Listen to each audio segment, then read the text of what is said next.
ఆయనని మన దేవుడిగా కలిగి ఉండటం అనేది ఊరికే మాటల కోసం కాదు, కానీ ఎల్లప్పుడూ హృదయంలో అది గొప్ప ధన్యతాన్ని భావించి ముందుకు వెళ్ళవలసిన వారమే ఉన్నాం. వాక్యంలో కూడా ఏముంటుందంటే ఆయన దేవుడిగా గల జనులు ధన్యులు అని. కాబట్టి ఆయనను నేను దేవుడిగా కలిగి ఉండటం నా ధన్యత అని నువ్వు భావిస్తే నువ్వు ఎంతో సంతోషంగా ఉండటానికి అది కారణమవుతుంది. అంతేకాని నీకున్న ఇబ్బందులను బట్టి, నీకున్న సమస్యలను బట్టి, నీకున్న పరిస్థితులను బట్టి అధైర్యపడేదానిగా ఉంటే అపవాది ఎప్పుడు కూడా దాని మీద నీకు ఫోకస్ పెట్టి నిన్ను సంతోషంగా లేకుండా నీ సమయం అంతా కూడా వ్యర్థపరుచుకునేటట్లు నిన్ను చేయగలుగుతాడు. అందుకే మనం లేఖనాలు ఎక్కడ చూసినా ఏం కనిపిస్తుందంటే, భక్తులైన వారు వారిని దేవుడు పెట్టిన పరిస్థితులను బట్టి వారు సంతోషించినట్లుగా కనపడుతుంది. వారి పరిస్థితుల్లో వారు ఆనందంగా ఉన్నట్లు కనపడుతుంది. వారు అన్ని విషయాల్లో కూడా ధైర్యంగా ముందుకు కొనసాగినట్లుగా కూడా కనపడుతుంది. మన యొక్క ప్రయాణంలో, మన యొక్క ఆత్మీయ జీవితంలో ఎప్పుడు కూడా మనం ఎవరిని మాదిరిగా పెట్టుకోవాలి అంటే, గొప్ప సాక్షి సమూహము మేఘము వలె ఆవరించి ఉన్నందున అని హెబ్రీ గ్రంథకర్త అంటాడు. ప్రతి విషయంలో గొప్ప సాక్షి సమూహం మేఘము వలె ఆవరించి ఉంది. ఎవరు అంటే మన పితరులు. కాబట్టి సులువుగా చిక్కులు పెట్టే ప్రతి పాపాన్ని విడిచి విశ్వాసానికి కర్త, దాన్ని కొనసాగించేవాడైన యేసు వైపు చూస్తూ ఈ పరుగులో, ఈ పందెములో ఓపికతో ముందుకు సాగిపోయేవారిగా మనం ఉండాలనేది దేవుని ఉద్దేశం. అంతేకాని మన్ని ఇబ్బంది పెడుతున్న పరిస్థితుల వైపు చూచి కృంగిపోవటం, నిరాశపడటం, ఇంకా ఇంకా ఇంకా ఆ నిరాశలో నుండి ఇంకా డిప్రెషన్లోకి వెళ్ళటం దేవుణ్ణి నమ్మిన వారి యొక్క లక్షణం కాదు. ఎందుకంటే మన కొరకు తండ్రి కుడిపార్శ్వాన ఉండి, అంటే ఆయన కుడి ప్రక్కన ఉండి విజ్ఞాపన చేస్తున్న యేసయ్య మనకున్నాడు. అలాగే ఈ భూమి మీద దేవుడు మనకిచ్చిన ఆత్మీయులు మన కొరకు విజ్ఞాపన చేస్తూ దేవునికి మనల్ని అప్పగించటం అనేది మనకి ఆధారంగా ఉంది. ఏ ఒక్కరిని కూడా ఆయన విడువడు. ఆయన ఏమంటాడంటే, నిన్ను విడువను, నిన్ను ఎన్నడూ ఎడబాయను. హల్లెలూయా, హల్లెలూయా. ఏమంటున్నాడు ఆయన? నిన్ను విడువను, ఎన్నడూ ఎడబాయను. ఒకసారి మనం బైబిల్లో నుండి యోబు గ్రంథాన్ని తెరిచి అక్కడున్న వాక్య భాగాన్ని చదువుకుని ముందుకు వెళదాం. పరిశుద్ధ గ్రంథమైన బైబిల్లో నుండి యోబు గ్రంథం 42వ అధ్యాయం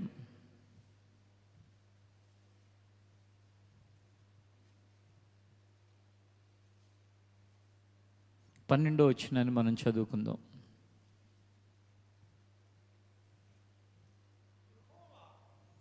యెహోవా యోబును మొదట ఆశీర్వదించినంత కంటే మరి అధికముగా ఆశీర్వదించెను. అతనికి 14,000 గొర్రెలను, 6,000 ఒంటెలను, 1,000 జతల ఎడ్లను, 1,000 ఆడుగాడిదలను కలిగెను. మరియు అతనికి చాలండి. యోబును మొదట ఆశీర్వదించినంత కంటే మరి అధికముగా ఆశీర్వదించెను.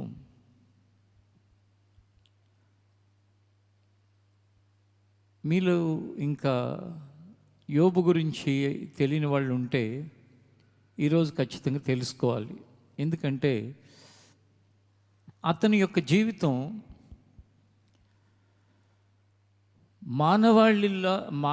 మానవాళి అయిన ప్రపంచ నలుమూలలో ఉన్న మనుషులందరికీ ఎంతో ఇన్స్పైరేషన్ లాంటిది, ప్రోత్సాహకరమైనది. అది అంత మాత్రమే కాకుండా ఇంట్రెస్టింగ్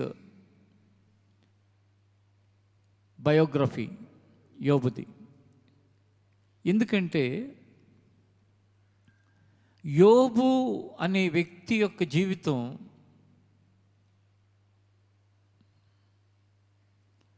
ఒక యూనిక్ పర్సనాలిటీ, అంటే ప్రత్యేకమైన వ్యక్తిత్వం. ఎంతోమంది బైబిల్లో భక్తులు ఉన్నారు, వారందరి యొక్క వ్యక్తిత్వంలో ఉన్న పరిస్థితులు ఆల్మోస్ట్ ఆల్ ఒకేలా ఉంటాయి. కానీ యోబుది వాళ్ళందరికంటే భిన్నంగా కనపడుతుంది.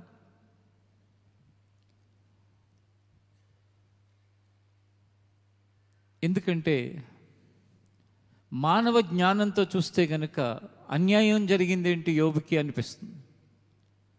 దైవ జ్ఞానంతో చూసినా అది అన్యాయమే అని అనిపిస్తుంది. ఎందుకు అంటే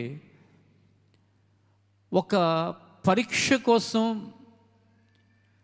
ఒక ఎగ్జాంపుల్ కోసం, లేక మానవాళి చరిత్రలో మనుషులందరి జీవితాలకి ఒక ఆదర్శాన్ని ఉంచటం కోసం దేవుడు ఆ పరిస్థితులను అనుమతించాడు అని అనిపిస్తుంది. దైవజ్ఞానంతో చూసిన అంటే ఏంటంటే దేవుని మనం ఎరిగిన వాళ్ళమైనా, దైవ జ్ఞానాన్ని కలిగిన వారమైనా, ఇప్పుడు ఎవరో ఒక వ్యక్తి దగ్గర నుంచి ఇంకొక వ్యక్తి అతన్ని కలిగిందంతా లాగేసుకుంటే ఏమనిపిస్తుంది? అరే, అన్యాయంగా అట్లా లాగేసుకున్నాడు ఏంటి అని అనుకుంటాం కదా. అలాగే ఈ యోబు యొక్క పరిస్థితుల్లో అలా కనపడతాయి. అతని గురించే ఇక్కడ మనం చదువుకున్న వాక్యంలో ఏమని వ్రాయబడి ఉందంటే, అతనిని మొదట ఆశీర్వదించిన దానికంటే మరి ఎక్కువగా ఆశీర్వదించను. మొదట ఆశీర్వాదం ఏంటి, తర్వాత ఏంటి, మొదటి కంటే ఎక్కువగా ఏంటి అని మనం చూస్తే, యోబు జీవితంలో మనం అప్పుడప్పుడు వాడుతూ ఉంటాం ఒక వాడుక పదం, అన్యాయం అయిపోయాడు అని, మోసపోయాడు అని. ఉదాహరణకి ఎవరైనా వాళ్ళ పిల్లలకి వివాహం చేసినప్పుడు ఎంతో ఆర్భాటంగా, ఎంతో డబ్బు ఖర్చు పెట్టి, ఎంతో గ్రాండ్గా చేశారనుకోండి, ఆ పెళ్లి కాస్త కొన్ని రోజుల్లోనో, కొన్ని వారాల్లోనో, కొన్ని నెలల్లోనో ఫెయిల్ అయిందనుకోండి, అన్యాయం అయిపోయాడు వాడు అని అంటారు. లేక ఏదైనా ఒక వ్యాపారం చేసి ఆ వ్యాపారంలో పార్ట్నర్షిప్ ఉంటే ఆ పార్ట్నర్ కనుక మోసం చేస్తే అయ్యో అన్యాయం అయిపోయాడు అంటారు. యోబు యొక్క జీవితాన్ని కూడా మనం చూస్తే ఇక్కడ చదివిన వాక్య భాగంలో మాత్రం ఏం రాస్తుందంటే, అతడు మొదట దేవుడు ఆశీర్వదించిన దానికంటే మరి ఎక్కువగా ఆశీర్వదించాడు అని రాస్తుంది. ఈ వాక్యాన్ని విని మనందరికి కూడా ఏమనిపిస్తుందంటే, నేను ఇప్పుడు ఉన్నదానికంటే ఇంకెక్కువగా ముందుకు వెళ్ళాలి. ఆర్థిక విషయాల్లో కావచ్చు, ఆత్మీయ విషయాల్లో కావచ్చు, ఆరోగ్య విషయాల్లో కావచ్చు, మానవ సంబంధాల్లో కుటుంబ పరంగా కావచ్చు, ఎక్కువగా మనం ఎవరికి వాళ్ళం మనం ఉన్న స్థితిలో మనం సంతృప్తిగా ఉండం. ఏం కోరుకుంటాం అంటే ఇంకెక్కువగా ఇంకెక్కువగా ఇంకెక్కువగా ముందుకు వెళ్ళాలి. యోబు జీవితంలో జరిగింది. ఏం జరిగిందంటే, మొదటి కంటే మరీ ఎక్కువగా దేవుడు ఆశీర్వదించాడని. ఈ వాక్య భాగాన్ని ఇలా ఉంచి యోబు గ్రంథంలోనే 8వ అధ్యాయం 5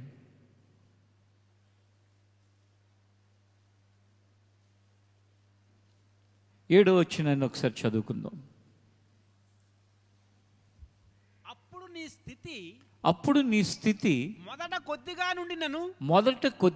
ఉండినను తుదను నీవు మహాభివృద్ధి పొందుదువు. నీ స్థితి కొద్దిగా ఉండినను. ఎప్పుడు కొద్దిగా ఉండినను? మొదట కొద్దిగా ఉండినను. తుదను అంటే ఏంటంటే చివరికి నువ్వు మహాభివృద్ధి పొందుదువు. మీకు ఎప్పుడైనా ఒక ఆలోచన వచ్చిందా? ఎందుకు దేవుడు కొందరికి తక్కువ, కొందరికి ఎక్కువ, కొందరికి మధ్యస్థంలోనూ ఇలా చేస్తాడేంటి అని? చాలా సాధారణం, సహజం రావటం. కొన్నిసార్లు ఎక్కడైనా ఏమైనా ప్రమాదాలు జరిగితే, పసిపిల్లలు చనిపోతే వాళ్ళేం పాపం చేశారు అని కామన్గా అనేస్తాం. అలాగే అన్యాయంగా ఉన్నట్లు కనపడే వ్యక్తులు ఎక్కువగా కలిగి ఉండటం, న్యాయంగా ఉన్న వ్యక్తులు చాలా తక్కువగా ఉండటం, లేక ఇలాంటివన్నీ కళ్ళ ముందు కనపడుతూ ఉంటాయి. ఒక్క విషయంలో కాదు, ఒక్క ఆర్థిక విషయాల్లో కాదు, చాలా విషయాల్లో. అవన్నీ చూచినప్పుడు మన మదిలో ఎన్నో ప్రశ్నలు వస్తూ ఉంటాయి. ఏమనంటే, ఏంటి ఇలా ఎందుకు జరగాలి, అలా ఎందుకు జరగాలి, ఇలా ఉందేంటి, అలా ఉందేంటి, దేవుడు ఇలా చేశాడేంటి అని చెప్పి. మీ అందరికీ ఈ సందర్భంగా చెప్పేది ఒకటే, అదేంటంటే అనంత జ్ఞాని అయిన ఆయన ఎదుట పరిమితమైన జ్ఞానం కలిగిన మనం గ్రహించగలిగేది, తెలుసుకోగలిగేది, అర్థం చేసుకునేది, మన జీవితంలో మనకి గ్రహింపయ్యేది కొంచెమే. కాబట్టి మనకి గ్రహింపు కాలేదు కాబట్టి, మనకు అర్థం అవ్వలేదు కాబట్టి, మనకు తెలియదు కాబట్టి అది తప్పని, లేకపోతే అది అన్యాయం అని, అది ఇంకొకటని ఎప్పుడు అనుకోకండి. అది చాలా ప్రమాదం. ఎందుకంటే మనం కొంతవరకు ఇక్కడ ఎరుగుదాము, కొంతవరకు మనం ఇక్కడ తెలుసుకోగలుగుతాం, కొంతవరకు మాత్రమే మనకు గ్రహింపోతుంది. ఒకరోజు వస్తుంది, ఆయన ఎదుట మనం ఉంటాం, ఆయనతో మనం ఉంటాం, అప్పుడు అన్నీ మనకి తెలుస్తాయి. అప్పటి వరకు మనం జాగ్రత్తగా దేవుడు మనని నడిపిస్తున్న మార్గంలో నడవలసిన వారమే ఉన్నాం. అయితే ఇక్కడ రాయబడిన మాట ఏంటి? మొదట కొద్దిగా ఉన్నను, చివరికి నువ్వు మహాభివృద్ధిని పొందుతావు. ఎవరు చెప్తున్నారు? దేవుడు తన ప్రజలకు చెప్పే మాట. నీ కొంచెం ఉంది కదా అని కంగారు పడకు, లేక నీ పరిస్థితులు కొంచెం ఉన్నాయి కాబట్టి కృంగిపోకు. ఆ కొంచెంలో నమ్మకంగా ఉండు. ఆయన శరీరధారిగా ఉన్నప్పుడు కూడా ఒక మాట చెప్పాడు, బడా నమ్మకమైన మంచి దాసుడా, ఈ కొంచెంలో నమ్మకంగా నువ్వు ఉన్నావు కాబట్టి అనేకమైన వాటి మీద నేను నియమిస్తాను. అంటే ఎవరికి వాళ్ళ కొంచెంలో, మనం కొద్ది పరిస్థితులలో, మన దేవుడు ఉంచిన పరిస్థితుల్లో నమ్మకత్వాన్ని ఆయన చూస్తాడు. ఇక్కడ యోబులో కూడా మొదట కొద్దిగానే ఉంది, కానీ మొదట ఆశీర్వదించబడింది ఒకటి ఉంది, దానికంటే మరి ఎక్కువగా దేవుడు ఆశీర్వదించాడు. ఈ ప్రత్యేకమైన వ్యక్తిత్వాన్ని గురించి తెలుసుకోవాలని చెప్పాను కదా. ఏంటి ఆ ప్రత్యేకమైన వ్యక్తిత్వం అంటే, ఎందుకు తన జీవితంలో అంత డిజాస్టర్ జరిగిందో తనకి తెలియకుండానే దారుణంగా అతని జీవితంలో నష్టపోయాడు. ఎందుకు జరిగిందో కూడా తెలియకుండా. అలాంటి వాళ్ళు ఎవరున్నారు బైబిల్లో? యోసేపుని అన్నలు అమ్మేశారంటే వాళ్ళ అన్నలకి ఇష్టం లేని కలలు కన్నాడు కాబట్టి అసూయతో అమ్మేశాడని యోసేపుకి తెలుసు. దావీదు తన కొడుకు చేత తరమబడ్డాడు అంటే దావీదుకు తెలుసు, కొడుకు రాజ్యకాంక్ష కలిగిన వాడు, అందుకే తండ్రి అని కూడా చూడకుండా తరిమి రాజ్యాన్ని చేజెక్కించుకున్నాడు అని. దావీదు సౌలు చేత తరమబడ్డాడు అంటే దావీదుకు తెలుసు, సౌలు అసూయపరుడుగా ఉన్నాడు తన పట్ల అని. కానీ యోబు జీవితంలో ఎవరి ప్రమేయం లేకుండా అసలు చూస్తూ ఉండగానే ఒక మంచి సాక్ష్యాన్ని కలిగి ఉన్న యోబు, మీరు యోబు మొదటి అధ్యాయంలోకి రండి. యోబు గ్రంథం మొదటి అధ్యాయంలోకి వస్తే అక్కడ వ్రాయబడిన ఒక మాటను మనం చదువుకుని ముందుకు వెళ్దాం.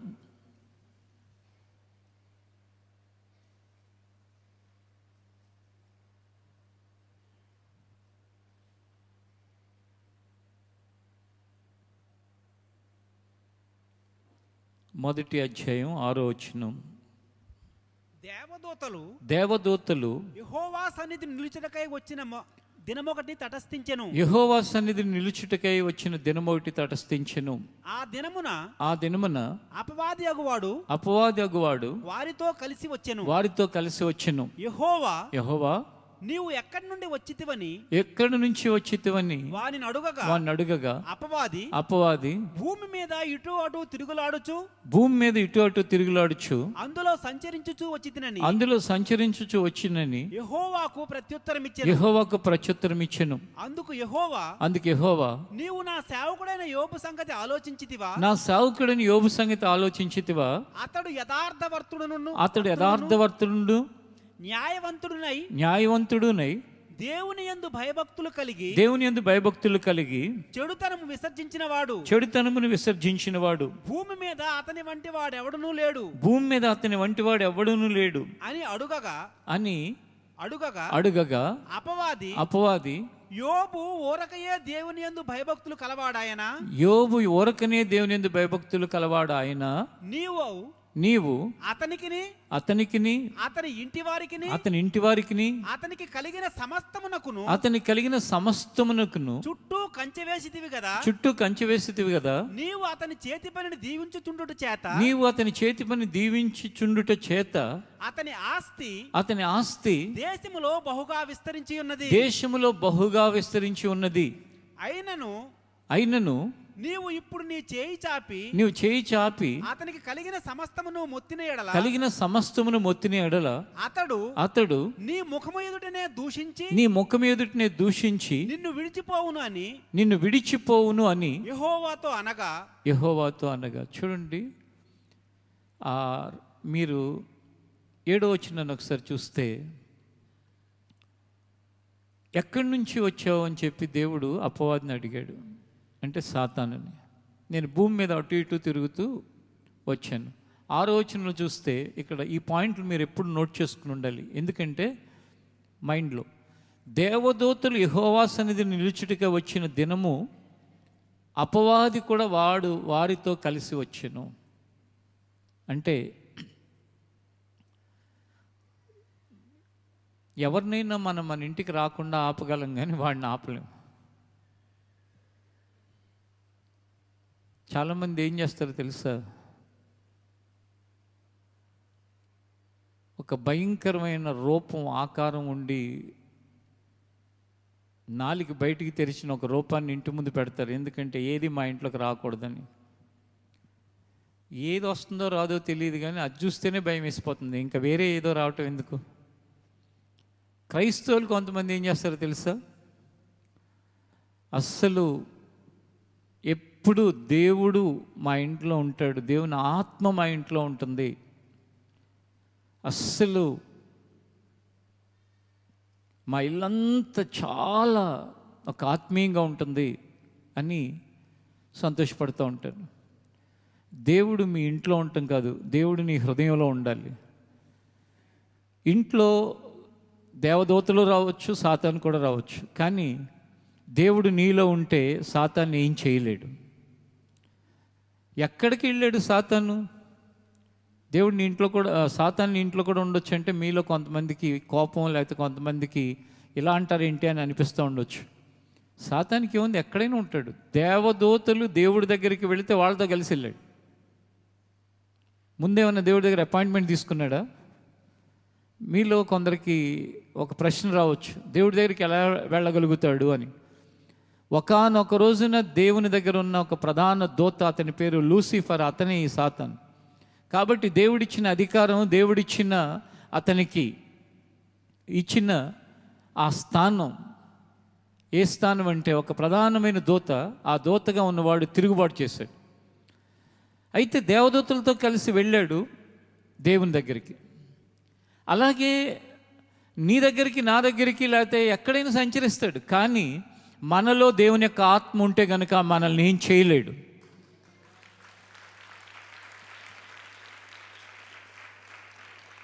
మనలో దేవుని ఆత్మ గనక లేకపోతే వాడు ఏం చేస్తాడంటే నీలో ఉండటానికి ప్రయత్నిస్తాడు. అప్పుడే ప్రమాదం.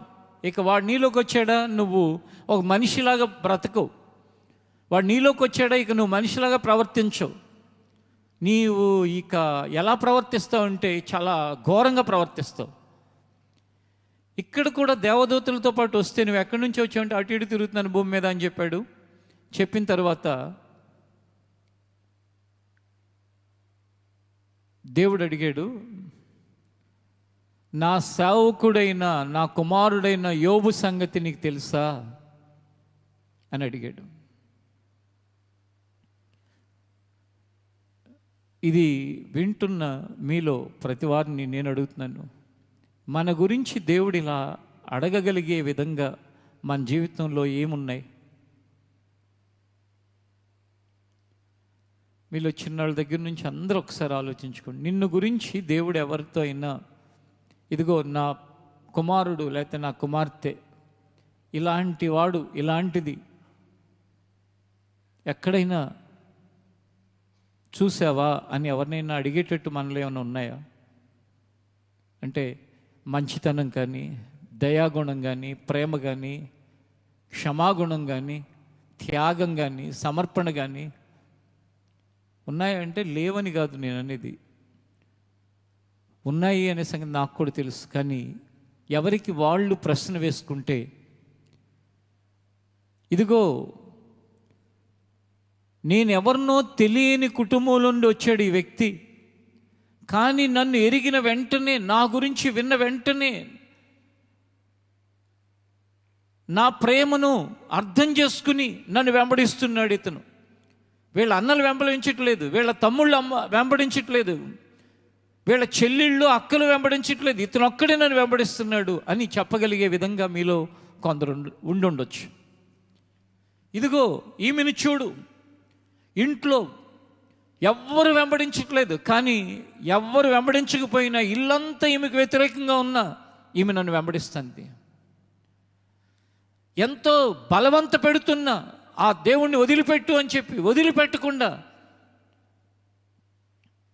నా మార్గంలో నడుస్తుంది, తన హృదయాన్ని నాకు ఇచ్చింది అని మీ గురించి చెప్పేవారిగా మీలో కొందరు ఉండొచ్చు. యవనస్తురాలు చూడు, ఇంత చిన్న వయసులో నా మీద ఎంత ప్రేమతో ఉందో, ఎంత ప్రేమతో ఉన్నాడో. తన వయసు వాళ్ళందరూ అల్లరిచిల్లరగా బ్రతుకుతుంటే చిన్న వయసులో నా బిడ్డ చూడు ఎంత చక్కగా నా మీద ప్రేమతో ఉన్నాడు అని దేవుడు మన గురించి చెప్పే విధంగా మన జీవితం ఉండాలి. యోబు గురించి చెప్తున్నాడు. ఎవరితో చెప్తున్నాడంటే సాతానుతో, అపవాదితో. అపవాది ఎలాంటివాడు అనుకుంటున్నారు?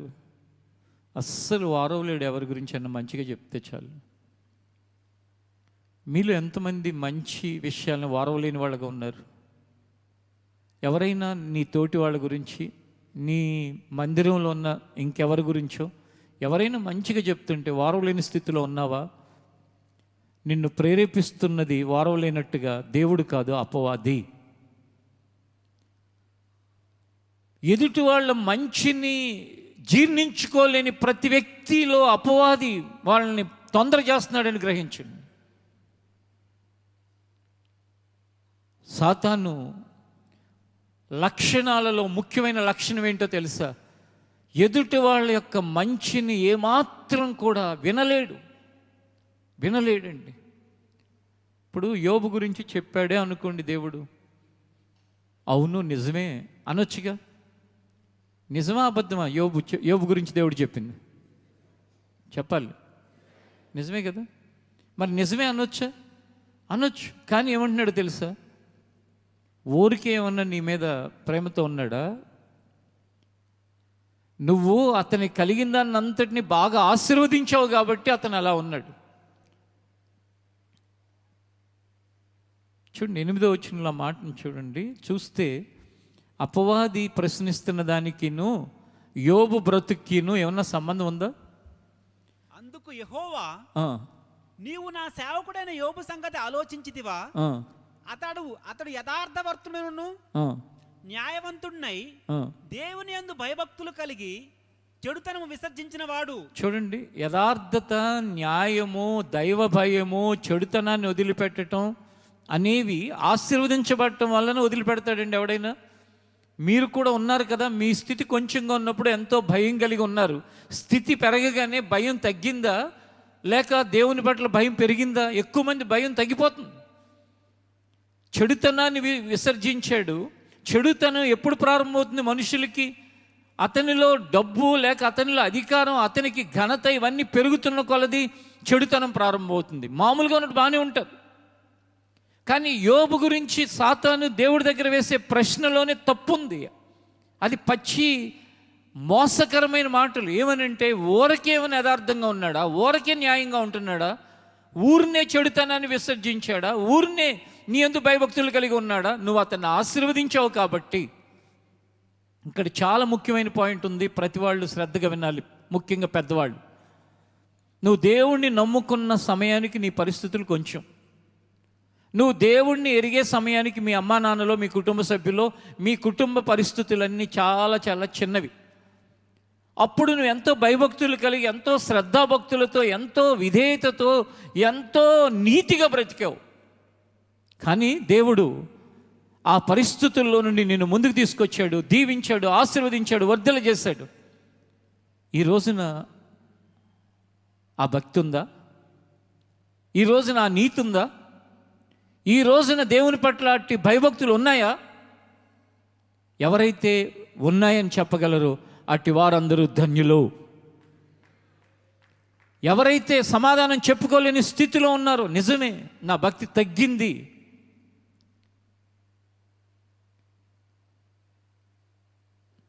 నా యథార్థత తగ్గింది అని అనిపిస్తుందో, దేవా నన్ను క్షమించని ఈ క్షణమైన వెంటనే దేవుని దగ్గర ప్రాధేయపడండి, కన్ఫెస్ అవ్వండి. వేశాడు ప్రశ్న. వేసేసరికి దేవుడు అన్నాడు, అతనివన్నీ నీ ముందే ఉన్నాయి కదా, నువ్వు వేస్తున్న ఈ ప్రశ్న పచ్చి అబద్ధం. నా సేవకుడైన యోబు అలాంటి వాడు కాదు. ఏంటంటే, నేను అన్నీ ఆశీర్వదించాను కాబట్టి భయభక్తులతో ఉన్నట్టు, అన్నీ ఆశీర్వదించాను కాబట్టి చెడుతనాన్ని వదిలిపెట్టినట్టు, అన్నీ ఆశీర్వదించాను కాబట్టి యథార్థంగా న్యాయంగా ఉన్నాడని నీ మాట అబద్ధం. ఏది లేకపోయినా నా కుమారుడు అలాగే ఉంటాడు, ఏది ఉన్నా అలాగే ఉంటాడు. ఇదిగో నీ ముందు ఉన్నాయి కదా, నువ్వేం చేసుకుంటావు చేసుకో, కానీ అతని ప్రాణాన్ని ముట్టకు అంటే, అన్ని అతనికున్న గొర్రెలు, అతనికున్న ఒంటెలు, అతనికున్న ఎద్దులు, 7,000 గొర్రెలు ఉన్నాయి.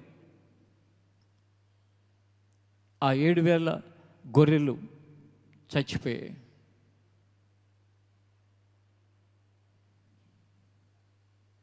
500 ఎద్దులున్నాయి జతలు, అవి కూడా చచ్చిపోయినాయి. 500 ఆడుగాడిదలు ఉన్నాయి, అవి కూడా చచ్చిపోయినాయి. కుమారులు చనిపోయారు, కుమార్తెలు చనిపోయారు. ఏ కారణంతో చనిపోయారు? ఏ కారణంతో అవన్నీ పోయాయి? ఇల్లు కుప్పకూలిపోయింది. మొత్తం అతనికి కలిగిన సమస్తము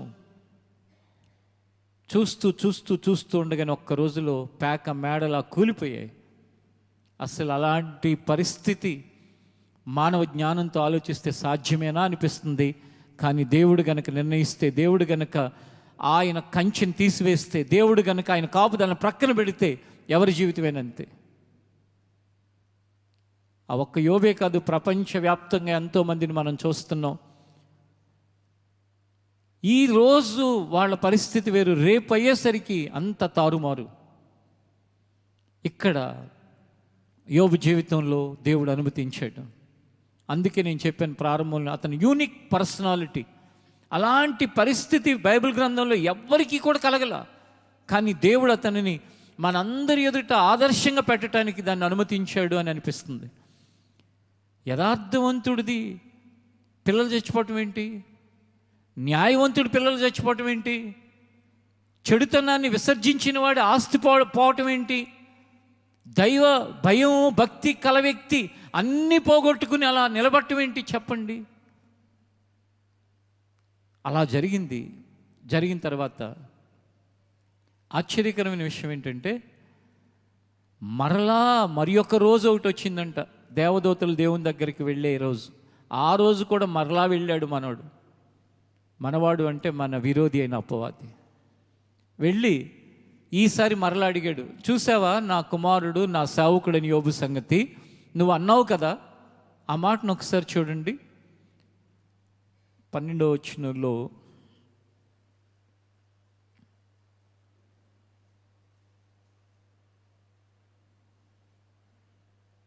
పన్నెండు కాదు అతన్ని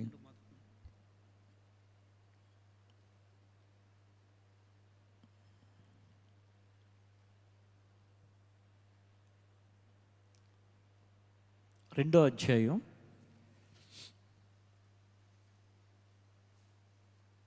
మొదటి 2 వచనాలు చదువుకుందాం. దేవదూతలు యెహోవా సన్నిధిని నిలుచుటకై వచ్చిన మరి ఒక దినము తటస్థించగా వారితో కూడా అపవాది యెహోవా సన్నిధిని నిలుచుటకై యెహోవా సన్నిధిని నిలుచుటకై వచ్చెను. యెహోవా నీవు ఎక్కడి నుండి వచ్చితివని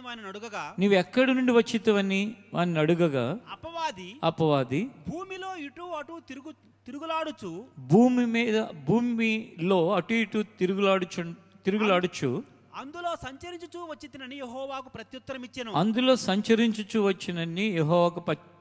ఇచ్చెను. అందుకు యెహోవా నీవు నా సేవకుడైన యోబు సంగతి ఆలోచించితివా?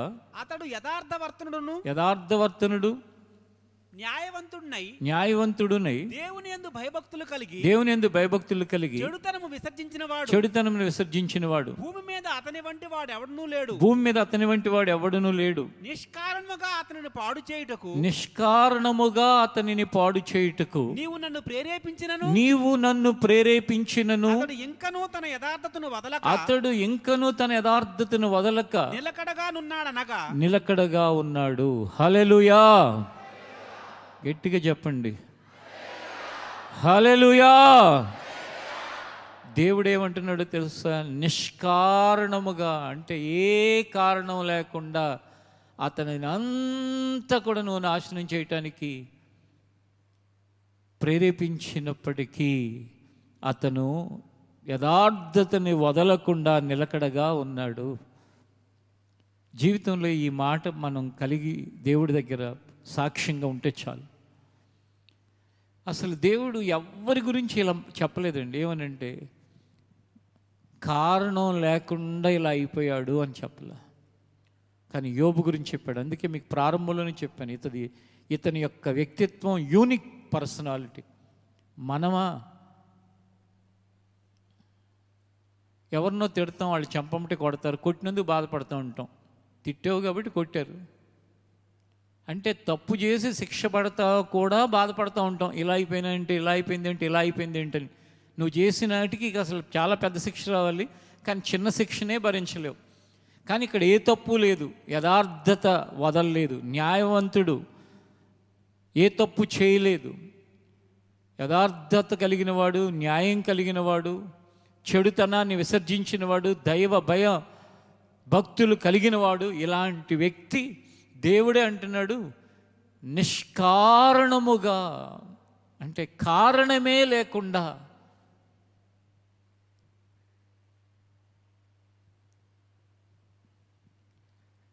ఇంతమంది ఉన్నాం కదండి, దీన్ని లైవ్లో కూడా వింటూ ఉండొచ్చు అనేకులు. కారణం లేకుండా మనకి ఏమైనా జరిగితే మనం నిలబడగలమా? నేను అప్పుడప్పుడు నా మనస్సుని ప్రశ్నించుకుంటూ ఉంటాను. ఏదైనా నువ్వు అనుకోని ఏదైనా సంభవించినప్పుడు నీకు ఎలాంటి ఆలోచనలు వస్తాయి మనసా అనుకుంటాను.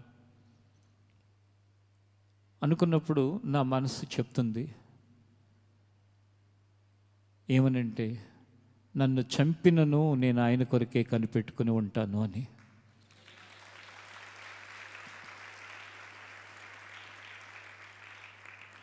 నీ మనసును అడిగితే నీ మనసు ఏం చెప్తుంది? ఇప్పటి వరకు అడిగేవలేదు నాకు తెలియదు, కానీ ఒక్కసారి అడిగి చూడు. ఇప్పుడు కాకపోతే ఇంటికి వెళ్ళిన తర్వాత అయినా ఈ వారంలో అడిగి చూడు. దేవుడి చిత్తమైతే వచ్చేవారం మళ్ళీ అడుగుతాను. నాకు చెప్పక్కర్లేదు, కానీ మీ మనసుకి అనిపించిందని ఒకసారి గుర్తు తెచ్చుకోండి. చర్చిలో ఆ మాటను ఒకసారి చదవండి. హృదయంలో నుండి ఒక కృతజ్ఞతతో హృదయం అంతా కూడా దేవుని పట్ల స్తుతితో నింపబడి ఉంది. ఆ మాట ఏంటంటే ఆ మాట ఏంటి? రెండవ వచనంలో ఆ మధ్య వాక్య భాగం, నిష్కారణముగా అతన్ని పాడు చేయుటకు నీవు నన్ను ప్రేరేపించినను అతడు ఇంకను తన యథార్థతను వదలక నిలకడగా ఉన్నాడు. గట్టిగా చప్పట్లు కొట్టండి ఒకసారి.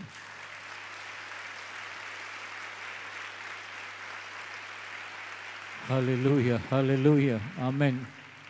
అసలు నిజంగా అలాంటి వాళ్ళు మన ముందు ఉంటే వాళ్ళ పాదాల దగ్గర పడి ఉండొచ్చండి. ఏంటి? దేవుడే కారణం లేకుండా నేను అతన్ని పాడు చేశాను, అయినా యథార్థతను వదిలిపెట్టలే. కారణం లేకుండా పాడు చేయటానికి నువ్వు నన్ను ప్రేరేపించాడు సాతానంటే దేవుడు తప్పు చేశాడని కాదు. కోటాను కోట్ల మందికి మోడల్గా బ్రతకటం కోసం, మోడల్గా పెట్టడం కోసం, చరిత్రలో ఎప్పటికీ నిలిచిపోవటం కోసం యోబు యొక్క జీవితంలో అది అనుమతించాడు. అసలు ఇక్కడున్న మనం ఎంతమంది నిలబడి ఉంటామండి? నిలకడగా ఉంటాను నేను అనేవాళ్ళం ఎంతమంది ఉంటాం? నేను కొంతమందిని చూస్తూ ఉంటాను, వాళ్ళు నిష్కారణముగా మాట పడుతున్న దానిని సహించుకుని ముందుకెళ్ళిపోతూ ఉంటారు. నిష్కారణముగా అంటే ఏంటంటే ఏ కారణం లేకుండా ఎవరైనా ఏమన్నా అన్నా సరేలే అనుకుంటూ వెళ్ళిపోతూ ఉంటారు. అదేంటి దైవత్వం అంటే ఏంటంటే, మీ ఇంటికి నేను వచ్చేటప్పుడు అరటిపళ్ళు తెచ్చాను, మా ఇంటికి వచ్చేటప్పుడు నువ్వు యాపిల్స్ తెస్తావని అనుకున్నానని ఇచ్చి పుచ్చుకోవటం కాదు. దైవత్వం అంటే 4 పాటలు పాడటం, ఆరాధన చేయటం, వాక్యం వినటం, వాక్యం చెప్పటం కాదు. దైవత్వం అంటే మంచి 4 పుస్తకాలు చదవటం, బైబిల్ చేత పట్టుకోవటం, పాటల పుస్తకాలు కొనుక్కుని వెంట తెచ్చుకోవటం కాదు. దైవత్వం అంటే నేను ఒక్క ఆదివారం కూడా మిస్ కాను అన్నది కాదు. దైవత్వం అంటే ఎలాంటి పరిస్థితుల్లో అయినా దేవునితో నిలిచి ఉండటం దైవత్వం.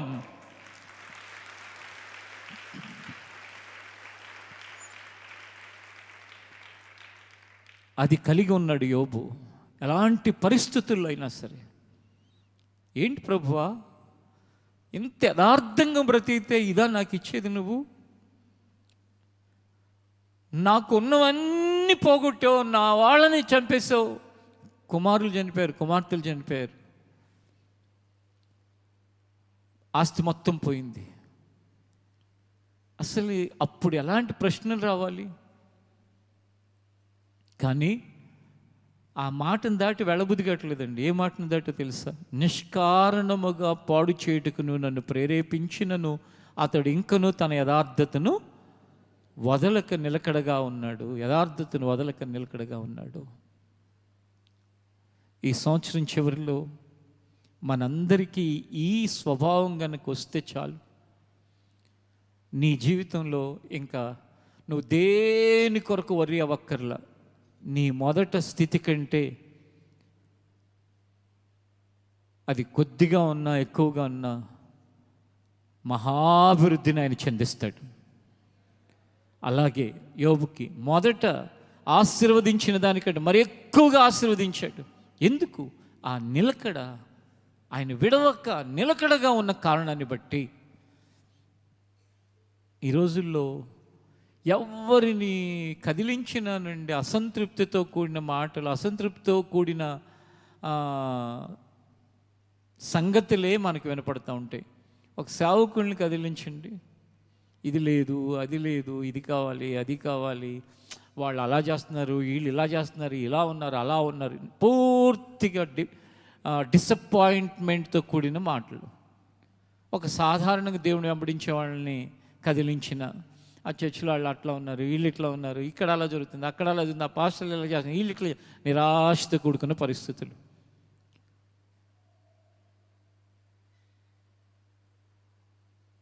ఏది మనకు సంబంధం లేని విషయాలు అవన్నీ. వాళ్ళు మనవాళ్ళు కాదు, మన చర్చి కాదు, లేకపోతే మనకి సంబంధించి అయినా కూడా మన లోకంలో ఉన్నటన్నిటిని మన నెత్తి మీద వేసుకుని ఓ బాధపడిపోతూ ఉంటాం, ఓ కరిగిపోతూ ఉంటాం, ఓ నీరు గారిపోతూ ఉంటాం, ఒకటే వర్రీ అయిపోతూ ఉంటాం. మంచి విషయాలు డిస్కస్ చేసుకునే బదులు ఈ చెడ్డ విషయాలు మొత్తం ఇంట్లో గంటలు డిస్కషన్స్. యోబు ఏమైంది? ఒక్క రోజులో కుమారులు, కుమార్తెలు, ఇల్లు, 7,000 గొర్రెలు, 3,000 ఒంటెలు, ఎద్దులు, 500 జతలు, 500 ఆడుగాళ్ళు, మొత్తం ఒక్క రోజులో ఫినిష్ అయిపోయినాయి. కానీ యథార్థతను విడిచిపెట్టకుండా నిలకడగా నిలబడి ఉన్నాడు. ఈరోజు ఇది నీకు సరిగా అర్థమైతే నీ హృదయంలోకి చేర్చుకుని ఈ రోజు నుంచి ఏ చెడ్డ సంగతి నీకు సంబంధం లేనిది నువ్వు దేవుని ఎదుట నిలకడగా ఉండటం ముఖ్యమని గ్రహించి నీ ప్రయాణాన్ని ముందుకు కొనసాగించు. ఎవరి ఇంట్లో అయినా ఇలాంటిది ఏదైనా జరిగితే, మొత్తం ఆస్తి కుమారులు అంత పోయి ఉంటే అసలు నువ్వు వెళ్ళి వాళ్ళని ఓదార్చగలవా? ఏమైనా చెప్పగలవా? నిజంగా అయితే నేను చెప్పగలనని నాకు నేను ప్రశ్నించుకుంటుంటే ఏం చెప్పలేనని అనిపిస్తుంది. కారణం ఏంటంటే ఇంకేం చెప్తాం, ఇంకేమని ఓదారుద్దాం, ఇంకేం మాట్లాడగలం అని అనిపిస్తుంది. కానీ యోబు ఉన్నాడు. యోబు అన్నీ వదిలిపెట్టేసి ఒక్కటి మాత్రం అపవాది వదిలిపెట్టేశాడు. అదేంటంటే అతని భార్యను వదిలిపెట్టేశాడు. ఎందుకు వదిలిపెట్టాడో కూడా బైబిల్ తెలిసిన మీలో ఎక్కువ మందికి తెలుసు. ఎందుకంటే సెకండ్ రౌండ్లో యోబుని విశ్వాసం నుంచి లాగటానికి ఉపయోగపడే ఏంటది ఒక ఎఫెక్షన్. మనందరికీ ఎఫెక్షన్స్ ఉంటాయి, బంధాలు, బాంధవ్యాలు. భార్య ఎఫెక్షన్ అంటే శరీరంలో సగభాగం. ఈమెను చంపేస్తే కనుక ఇంకా స్ట్రాంగ్ అయిపోతాడు యోబు. అందుకని చెప్పేసి లాగటానికి ఉండాలి కాబట్టి అని ఆమెను ఒక్కదాన్ని వదిలిపెట్టాడు. వదిలిపెట్టి ఇప్పుడు మనం చదువుకున్న వాక్య భాగంలో నిలకడగా ఉన్నాడు అని చెప్పాడు కదా. అప్పుడైనా సాతాను ఊరుకున్నాడు అనుకున్నారా? ఒకడు తన యొక్క ప్రాణం కోసం దేన్ని వదులుకోవటానికైనా ఇష్టపడతాడు. ప్రాణం బాగానే ఉంది కదా, అందుకని ఏమంటలేదు. ఒక్కసారి అతని ప్రాణానికి ఏదైనా ఇబ్బంది కలిగించు, ఏదైనా అతనికి అనారోగ్యాన్ని కలిగించు, అప్పుడు చూడు ముఖం ముందే నిన్ను దూషించి వెళ్ళిపోతాడు అని చెప్పాడు. మరి చెప్తే అతని ప్రాణాన్ని మాత్రం ముట్టకు, ఏం చేసుకుంటావు అతని శరీరాన్ని చేసుకో అంటే అరికాలు మొదలుకుని నడినెత్తి వరకు అంత కూడా కురుపులతో యోబుని మొత్తినప్పుడు అప్పుడు కూడా యోబు ఒక్క మాట కూడా మాట్లాడకుండా మరలా యథార్థవంతుడు కాబట్టి అతడు యథార్థతని వదలకుండా నిలకడగా ఉన్నాడు. ఇంకా చెప్పాలంటే అప్పటికి అతని భార్య ఏమంటుందో తెలుసా? యథార్థతని ఇంకా వదలకుండా ఉంటావా, దేవుని దూషించి చచ్చిపో అంటుంది. అన్నా కూడా మూర్ఖురాలు మాట్లాడినట్టు మాట్లాడకు. ప్రపంచానికి ఒక కొత్త సందేశాన్ని తెచ్చాడు. ఆ సందర్భంలో ఆ పరిస్థితులు ఏమో తెలుసా? దేవుని వలన మేలు అనుభవించడానికే తగుదుమా, కీడు అనుభవించడానికి తగమా అన్నాడు. ఆ మాట అసలు ఎక్కడ కనపడుతుంది మనకి? యోబు కనుక ఆ రోజు చెప్పి ఉండకపోతే మానవాళి మనుషులు ఏం కోరుకుంటారంటే దేవుడు అన్నీ మంచిగా చేయాలి, దేవుడు అన్నీ ఇవ్వాలి, దేవుడు అన్నీ చేయాలి, దేవుడు ఏ ఇబ్బంది లేకుండా చేయాలి. కానీ యోబు అంటాడు మేలు అనుభవించడానికే తగుదుమా, కీడు అనుభవించడానికి తగమా? నేను కూడా చూస్తూ ఉంటాను సేవలు. వాళ్ళని ప్రేమించి వాళ్ళ కోసం అన్నీ చేసినంతసేపు అంత బాగానే ఉంటుంది. ఏదైనా కరెక్షన్ చేసామా, ఇది తప్పు అని అన్నామా, గట్టిగా గద్దించామా, ఏదైనా అన్నామా, ఇక అంతే. మీరు ఒక 2 నెలల క్రితం 2.5 నెలల క్రితం ఒక మాట వినుంటారు. నేను వాక్యం చెప్తూ దేవులాగా ఎందుకు తిరుగుతున్నావు అట్లా అన్నాను. విన్నారు కదా. మీలో ఎవరెవరికి ఎలాంటి లోపల ఆలోచనలు వచ్చినాయో నాకు తెలియదు, కానీ నాకు ఒక 2 ఏళ్లుగా ఉన్న దరిద్రం ఆ మాటతో పోయింది. మీకు అర్థం కావట్లా ఏంటి దరిద్రం, ఏం పోయింది, ఎందుకన్నానని. సేవలో 17వ సంవత్సరంలో దేవుణ్ణి నమ్ముకుని యేసుప్రభుని దేవుడని 17 ఏళ్లకి దేవుణ్ణి వెంబడించడం ప్రారంభించి 30 ఏళ్ల వయసులో జీవితంలో ఇంకా దేవుడు కాకుండా ఏది వద్దనుకుని దేవుడి కోసం ప్రతిష్ఠించుకుని జీవితంలో ముందు కొనసాగుతూ ఉంటే దేవుడు బలిపీఠం మీద పెట్టబడింది ఈయన జీవితం, ఈయనతో మనకెందుకు, ఆయన పని ఆయన చేసుకుంటూ వెళుతుంటే మన వల్ల అయితే ఆ పనిలో ప్రయోజనకరంగా సహాయకరంగా ఉందామని చూడాలి. కానీ బలిపీఠం మీద పెట్టబడిన జీవితాన్ని పాడు చేయటానికి, తొందర చేయటానికి, రకరకాలైన ఇబ్బందులు పెట్టడానికి ప్రయత్నించటం ఎంతవరకు అది మంచిది, న్యాయం అంటే దానికి ఆన్సర్ ఉండదు. కానీ ఎందుకంటే ఎవరిని అడుగుతాం అది మంచిదా న్యాయమా అని. అలా వెళుతున్న పరిస్థితులలో మీకు చెప్పడానికి వీలు కానీ అనేక విధాలైన సమస్యలు, అవన్నీ చెప్పటం కూడా అవసరం లేదు. అలాంటి పరిస్థితులు కలుగుతున్న పరిస్థితులలో ఆ రోజు నేను కోప్పడి అంత కఠినంగా మాట్లాడటం ద్వారా చాలా కాలం నుంచి ఉన్న ఇబ్బంది ఆ దెబ్బతో తొలగిపోయింది. దేవుడు ఒక మహత్తరమైన కార్యం చేశాడు.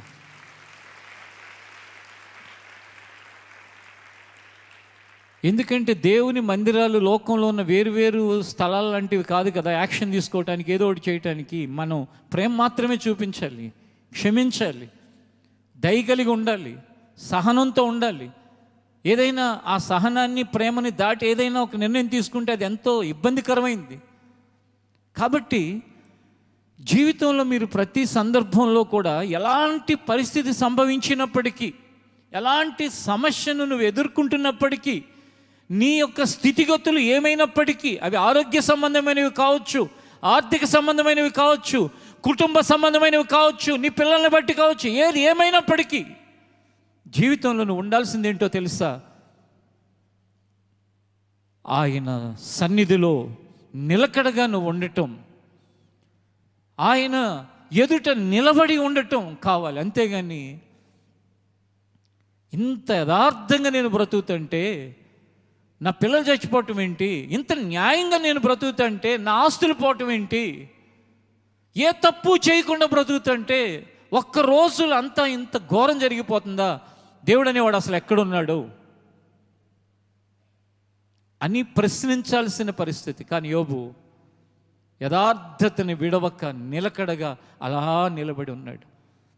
అది ఫస్ట్ పార్ట్లో అది జరిగింది. రెండో పార్ట్లో తన శరీరం అరికాలు మొదలుకి నడినెత్తి వరకు కురుపులు, అతనికున్న దురదను గోకటానికి చేతుల వేళ్ళకి గోరులు కూడా లేని పరిస్థితి.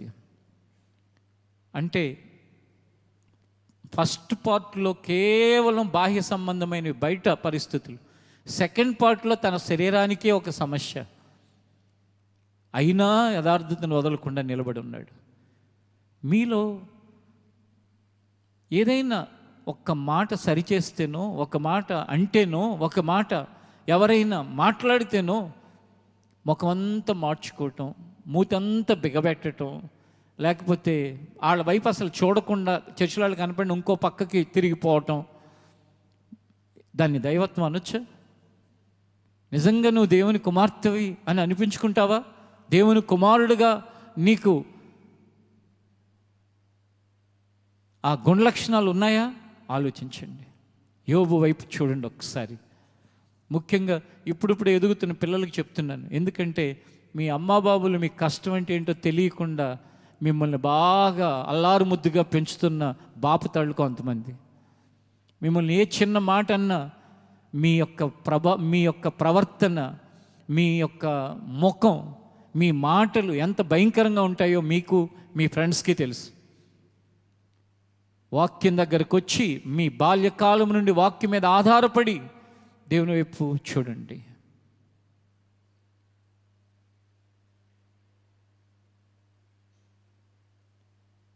జనాభా సంఖ్య కాదు ఈ చర్చిలో, యోబు లాంటి వాళ్ళు కావాలి. వచ్చినప్పుడు మనందరం పాపంలోనే ఉన్నాం. వచ్చినప్పుడు మనలో అనేక బలహీనతలు, లోపాలు ఎక్కడికి వచ్చినప్పుడు అంటే దేవుడి దగ్గరికి వచ్చినప్పుడు. కానీ పాపులమైన మనల్ని ఆయన రక్తం చేత కడిగి నీతిమంతులుగా మార్చాడు. నీతిమంతులుగా మార్చబడినప్పుడు వచ్చినప్పుడు మన విశ్వాసం కొంచెమే, మన సమర్పణ కొంచెమే, మన త్యాగం కొంచెమే. కానీ మనం ఎదుగుతుండగా, సంవత్సరాలు జరుగుతుండగా మనం ఎక్కడికి ఎదగాలి అంటే, నిష్కారణముగా అతనిని పాడు చేయటానికి నువ్వు నన్ను ప్రేరేపించినను అతడు తన యథార్థతను వదలక నిలకడగా ఉన్నాడని సాక్ష్యం ఇచ్చిన యోబు వంటి వారిగా మారాలి.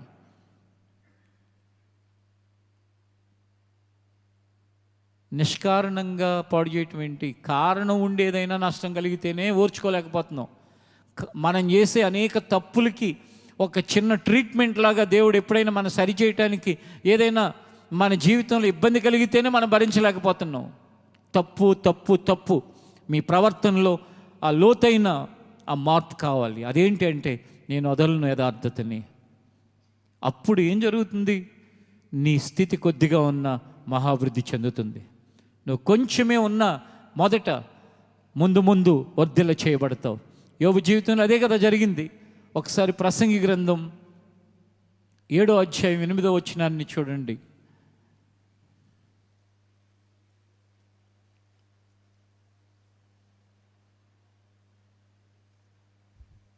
కార్యారంభము కంటే కార్యాంతము మేలు.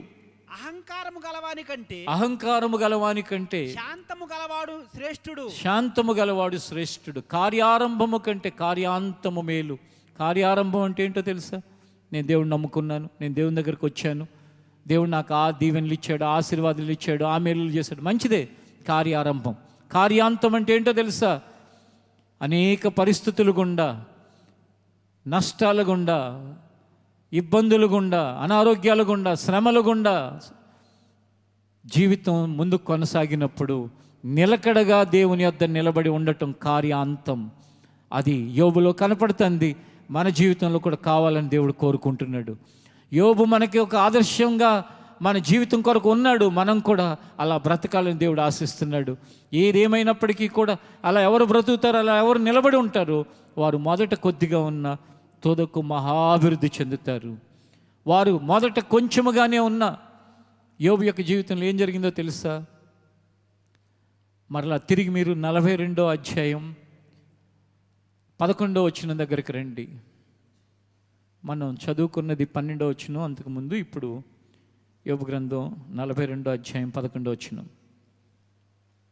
అప్పుడు అతని సహోదరులందరూ 10 కూడా చూడం. మరియు యోబు తన స్నేహితుల నిమిత్తం ప్రార్థన చేసినప్పుడు యెహోవా అతని క్షేమస్థితిని మరలా అతనికి దయచేసెను. మరియు యోబునకు పూర్వము కలిగిన దానికంటే రెండంతలు అధికముగా యెహోవా అతనికి దయచేసెను. రెండంతలు. 12వ వచనంలో మొదట కలిగిన దానికంటే మరి అధికముగా. ఎంత అధికంగా అంటే రెండంతలు. ఆ రెండంతలు ఏముందో తెలుసా? 7,000 గొర్రెలు 14,000 అయినాయి, 3,000 ఒంటెలు 6,000 అయినాయి, 500 జతల ఎడ్లు 1000 జతలు అయినాయి, 500 ఆడుగాడిదలు 1000 గాడిదలు అయినాయి. ఆడుగాడిదలు అంటే తన పని కొరకు, తన వ్యవసాయం కొరకు, తన కార్యక్రమాల కొరకు ఆ దేశంలో గొప్పవాడిగా దేవుడు చేశాడు. ఎందుకు అంటే యథార్థతను వదలక నిలకడగా నిలబడి ఉన్నందుకు. ఎఫ్ఎఫ్రా మినిస్ట్రీస్లో ఉన్న ప్రతి వ్యక్తిని దేవుడు యథార్థతను వదలక నిలకడగా ఉండే ప్రజలని సాక్ష్యం ఇచ్చేటట్లుగా బ్రతికే కృపను మనందరికీ ఆయన దయచేయునుగాక. కార్యారంభము కంటే కార్యాంతము ఆశీర్వాదకరంగా ఉండేటట్లు ఆయన తీర్చిదిద్దునుగాక. మన జీవితకాల పర్యంతము కూడా మన పరిస్థితులు ఏ విధంగా మారినప్పటికీ కూడా మనలో విశ్వాసము అనేది కదల్చబడకుండా, మన నిరీక్షణ అనే దానికి ఎక్కడా కూడా ఆటంకం కలగకుండా మనం నిలకడగా సాగిపోయేవారిగా ఆయన తీర్చిదిద్దునుగాక. ప్రార్థన చేసుకుందాం. లేచి నిలబడండి.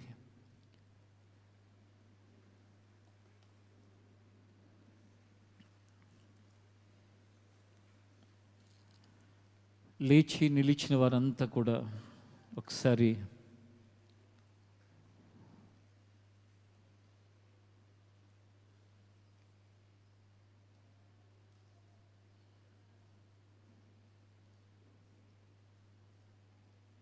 ప్రభువా, ఈరోజు నీ వాక్యం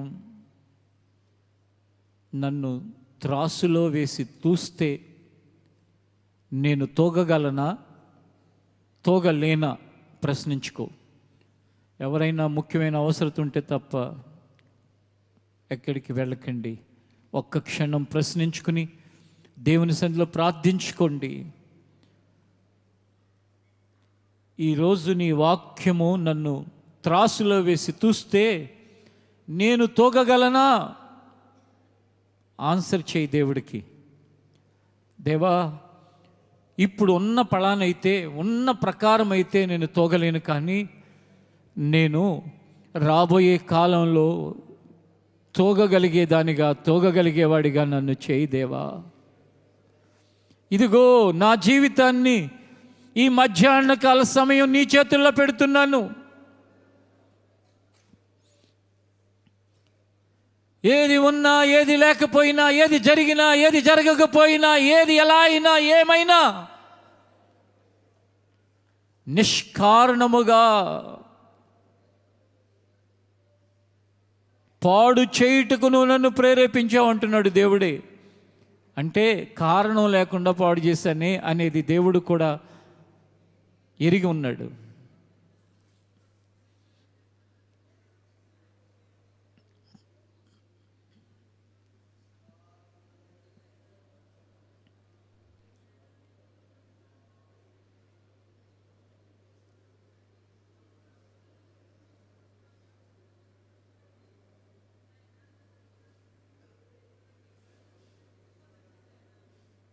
నన్ను నా వారందరినీ అలాగ సిద్ధపరచమని దేవునికి ప్రార్థించి,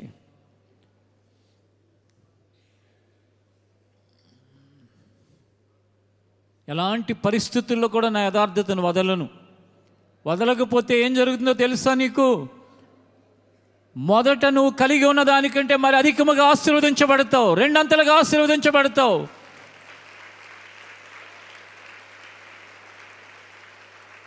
మొదట కొద్దిగానే ఉన్నా తుదను మహాభివృద్ధి చెందుతావు. అట్టి గొప్ప దేవుని యొద్ద నువ్వు ఉన్నావు.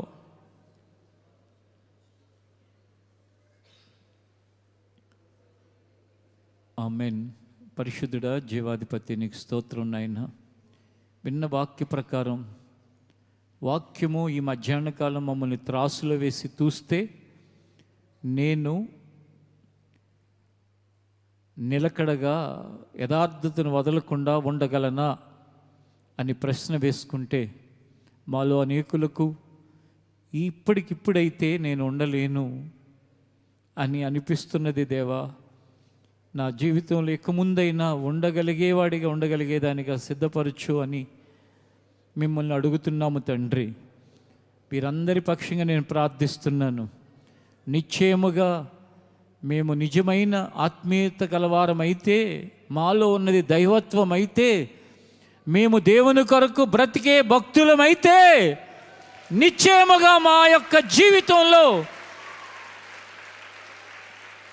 యథార్థతను వదలక నిలకడగా బ్రతకాలి.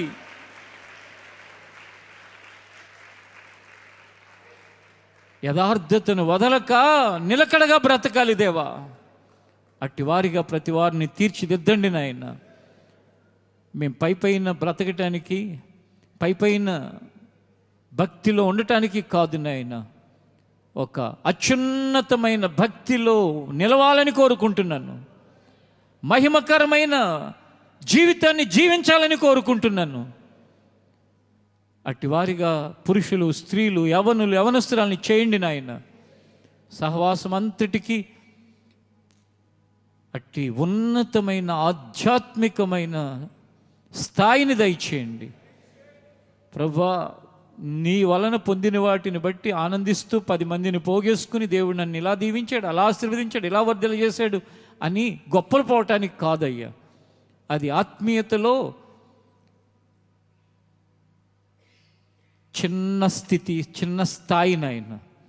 ఆత్మీయతలో ఉన్నతమైన స్థాయి యోబుది తండ్రి. అట్టి స్థితి స్థాయిల వైపుకి మమ్మల్ని ఎదిగించిన ఆయన. ఆ యోబు తరువాత నూతన నిబంధనలో చూస్తే మీ జీవితం కనపడుతుంది యేసయ్య. అన్నీ వదులుకుని రిక్తుడుగా సిలువకు వ్రేలాడుతూ, తండ్రి వీరేమి చేయుచున్నారో వీరు ఎరుగరు అని చెప్పిన ఆ త్యాగం, ఆ నిలకడ, ఆ యథార్థత మాకును కావాలి ప్రభువా. మా అందరికీ దయచేయనాయి. అప్పుడు అన్ని నామముల కంటే పైనామంగా నీ నామం హెచ్చించబడింది నాయన. యోబు మొదటి కంటే మరి ఎక్కువగా ఆశీర్వదించబడ్డాడు తండ్రి. అలాగే ప్రతి ఒక్కరిని కూడా ఇప్పుడున్న స్థితి కంటే మరి అధికముగాను కొద్ది స్థితి నుండి మహాభివృద్ధిలోనికి నడిపించిన ఆయన. నిశ్చయముగా ప్రతి వారిని అలాగూ సిద్ధపరిచి నీకు మహిమకరంగా నిలబెట్టబోతున్నందుకు స్తోత్రాలు చెల్లిస్తూ మరి ఒక వారం అంతని కాపుదల దయచేయండి. ప్రతి స్థలములో నీ వాక్య ధ్యానం మాకు దయచేయండి. నీ వాక్యము మాకొక ఛాలెంజ్ని విసురుతూ ఉండగా ప్రభువా, ఆ వాక్యము మమ్మల్ని తూచినప్పుడు త్రాసులో మేము నిలబడటానికి సహాయం చేయండి. నీకే మహిమ, నీకే ఘనత, సమస్తము నీకే దేవా. నీ చేతులకు అర్పించుకుంటూ రాకపోకల్లో మార్గాల్లో తోడేయడమని యేసు నామములో అడుగుచున్నాం తండ్రి, ఆమేన్. ఆశీర్వాదపు కోరస్లోకి వెళ్ళే ముందు ఒక చిన్న విషయాన్ని వినండి. ఆ విషయం ఏంటంటే, డిసెంబర్ నెల 7వ తారీఖు బాప్తిసాల కార్యక్రమం ఉంటుంది. బాప్తిసం పొందటానికి నిర్ణయించుకున్న వాళ్ళు వచ్చే ఆదివారం అంటే 23వ తారీఖు ఈ ప్రేయర్ అయిపోయిన తర్వాత బాప్తిసాల కొరకు ఒక క్లాస్ ఉంటుంది. 23 ఆదివారం అయిపోయిన తర్వాత 30వ తారీఖు ఆదివారం కూడా ఇంకో క్లాస్ ఉంటుంది. తర్వాత 3వ ఆదివారం క్లాసులు స్టార్ట్ అయినాక 3వ ఆదివారం డిసెంబర్ 7 ఇక్కడ ఆరాధన అయిపోయిన తర్వాత బాప్తిసాల కార్యక్రమం ఉంటుంది. గుర్తుపెట్టుకోండి, ఎవరైతే బాప్తిసం లేకుండా సంవత్సరాలుగా దాట వేసుకుంటూ టైంపాస్ చేస్తూ వాయిదాలు వేసుకుంటూ నేను ఏ తప్పు చేయనప్పుడు పర్ఫెక్ట్ అయిపోయిన తర్వాత లేకపోతే ఇంకా ఏయో కారణాలు చెప్పుకుంటూ వాయిదాలు వేస్తూ వెళుతున్నారు, ఆలోచించుకోండి.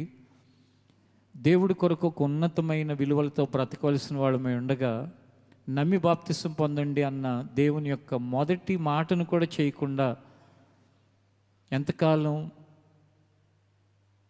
దేవుడిని వెంబడిస్తున్నట్టుగా కనపడుతూ దేవుడి మాట వినకుండా తిరుగుబాటు చేస్తారు. మీలో చాలామంది కనపడుతూ ఉంటారు. బాప్తిసాలు పొందిన వాళ్ళు శరీర రక్తాల్లో భాగస్థులం అవుదాం అని చెప్పినప్పుడు అలా వెళ్ళిపోతూ ఉంటారు. పోనీ దేవుడు తెలియక క్రొత్తగా వచ్చిన వాళ్ళ అంటే కాదు. దేవుణ్ణి తెలుసుకున్న వాళ్ళు చాలా కాలం నుంచి దేవుని మందిరానికి వచ్చి వెళ్ళేవారు. మీరు మీ సొంత జ్ఞానంతో వాయిదాలు వేసుకుంటూ వెళ్ళకండి. దేవుడి మాట ఏంటో తెలుసా? నమ్మి బాప్తిసం పొందువాడు రక్షించబడును, నమ్మని వానికి శిక్ష విధించబడును అని. నమ్మావు కదా, దేవుని మాట నెరవేర్చి దేవుని రాజ్యానికి వారసురాలుగా అవ్వు. నమ్మటం ద్వారా, బాప్తిసం పొందటం ద్వారా ఆయన కుమారుడిగా నువ్వు మార్చబడతావు, ఆయన కుమార్తెగా మార్చబడతావు. బాప్తిసం లేకపోతే కుమారుడు కుమార్తె కాదా అంటే వారసత్వ కుమారుడు కాదు, వారసత్వం లేని కుమారుడు. లోకంలో కూడా మనుషులు చాలామంది బాబు అమ్మ అని పిలుస్తారు. అంత మాత్రం చేత బాబు అయిపోడు, గౌరవంగా పిలుస్తారు అంతే. అలాగే దేవుని ఎద్దకు వచ్చిన తర్వాత బాప్తిసం పొందటం ద్వారా ఆయన శరీరాన్ని, ఆయన రక్తాన్ని జ్ఞాపకం చేసుకుంటూ మనం పాలిభాగస్తులు అవటం ద్వారా వారసత్వంతో కూడిన కుమారత్వం అలాగ వస్తుంది ఎవరికైనా. అది గమనించి ఇంకా తెలియకపోతే తెలుసుకుని ఆ బాప్తిసాలు ఇచ్చే ఆ క్లాసుల్లో మరింతగా వివరించబడుతుంది. దాంట్లో తెలుసుకుని బాప్తిసం పొందటానికి సిద్ధపడవలసిందిగా, పొందకుండా వాయిదాలు వేస్తూ అశ్రద్ధ చేస్తూ నిర్లక్ష్యంగా దేవుని మాట మీద ఒక రకంగా తిరగబడుతున్న వారు మీరు సంవత్సరం చివరిలో ఆలోచించుకోవాల్సిన అవసరం ఉంది. అది గమనించండి. ఆశీర్వాద కోరస్తో మనం ముగింపులోకి వెళదాం. మీ స్నేహితులు కానీ మీ కుటుంబ సభ్యులు కానీ ఎవరైనా రాని వాళ్ళు ఉంటే ఈ విషయం వాళ్ళకు కూడా తెలియచేయండి. ఆశీర్వదించుము మమ్ము దేవా, నిండైన దీవెనతో పంపుమయ్యా. ఆశీర్వదించుము మమ్ము దేవా, నిండైన దీవెనతో పంపుమయ్యా.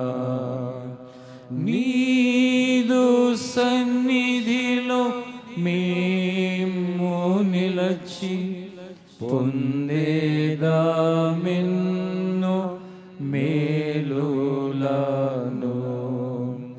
నీదు సన్నిధిలో మేము నిలచి పొందేదామెన్నో మేలులను. పొందేదామెన్నో మేలులను. పొందేదామెన్నో మేలులను.